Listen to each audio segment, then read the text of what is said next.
Hello, നമസ്കാരം. Jose കാച്ചുപള്ളി official ചാനലിലേക്ക് സ്വാഗതം. സാമ്പത്തിക ജീവിതം എന്ന് പറഞ്ഞാൽ അത് ഒരു ബാങ്ക് അക്കൗണ്ട് പോലെയാണ്.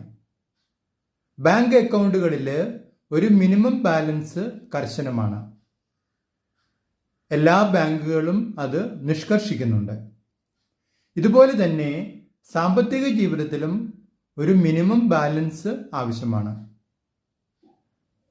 നിങ്ങളുടെ വരുമാനത്തിൽ നിന്ന് ഒരു മിനിമം തുക, ഒരു മിനിമം പണം, മിനിമം ബാലൻസ് ആയിട്ട് മാറ്റിവെക്കണം. അത് കഴിച്ചുള്ള പണം മാത്രമേ ചിലവുകൾക്ക് എടുക്കാൻ കഴിയുള്ളൂ.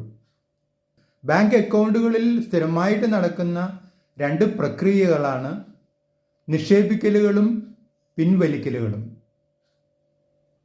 നിക്ഷേപങ്ങളും പിൻവലിക്കലുകളും തമ്മിലുള്ള ആ ഒരു അനുപാതം, അത് നിങ്ങളുടെ സാമ്പത്തിക സ്ഥിതി അനുസരിച്ച് നിങ്ങളാണ് തീരുമാനിക്കേണ്ടത്. നിങ്ങൾ തീരുമാനിച്ച ആ അനുപാതത്തിൽ അവയെ നിലനിർത്താനായിട്ട് നിങ്ങൾ ശ്രദ്ധിക്കുകയും വേണം.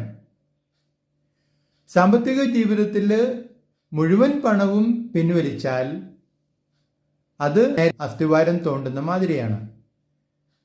അതുകൊണ്ട് സാമ്പത്തിക ജീവിതത്തിൽ നിക്ഷേപിക്കലുകൾ വേണം.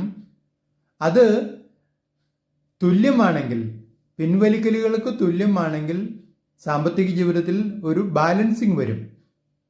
പക്ഷെ സാമ്പത്തിക ജീവിതത്തിൻ്റെ യഥാർത്ഥത്തിലുള്ള ആ ഒരു വളർച്ച അല്ലെങ്കിൽ മുന്നോട്ടുള്ള ഒരു ആക്കം വർദ്ധിക്കുന്നത് നിങ്ങളുടെ സാമ്പത്തിക ജീവിതത്തിലെ നിക്ഷേപിക്കലുകൾ പിൻവലിക്കലുകളേക്കാൾ കൂടുതലാകുമ്പോഴാണ്.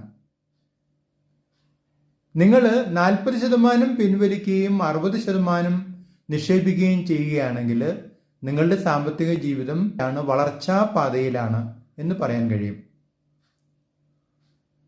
നിങ്ങളുടെ അഭിപ്രായങ്ങളും നിർദ്ദേശങ്ങളും അറിയിക്കുക. നിങ്ങൾ ഈ ചാനൽ ഇഷ്ടപ്പെടുന്നുണ്ടെങ്കിൽ ലൈക്ക് ചെയ്യുക, സബ്സ്ക്രൈബ് ചെയ്യുക, എല്ലാവർക്കും ഷെയർ ചെയ്യുക.